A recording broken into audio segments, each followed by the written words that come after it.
విజయవాడలో దారుణం. డాక్టర్ కుటుంబంలో 5గురు ఆత్మహత్య. విజయవాడ గురునానక్ నగర్ కాలనీలో విషాదం నెలకొంది. ఓ డాక్టర్ కుటుంబానికి చెందిన 5గురు ఆత్మహత్య చేసుకున్నారు. ఇంటి బయట డాక్టర్ శ్రీనివాస్ ఉరి వేసుకోగా, ఇంటి లోపల శ్రీనివాస్ భార్య, 2 పిల్లలు, తల్లి ఆత్మహత్యకు పాల్పడ్డారు. అయితే ఇందులో హత్యాకోణం ఉందా లేదా అనే అంశంపై పోలీసులు దర్యాప్తు చేస్తున్నారు.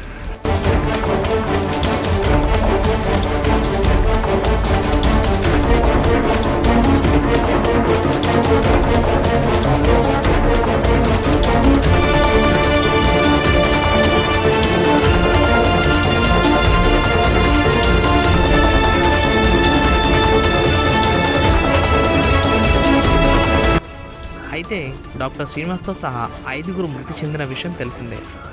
ఇంట్లో డాక్టర్ భార్య, 2 పిల్లలు, ఓ ఉద్రాలి గొంతులు కోసి ఉన్నట్లు సమాచారం. ఇంటి బయట డాక్టర్ ఉరి వేసుకున్నట్లు తెలుస్తుంది.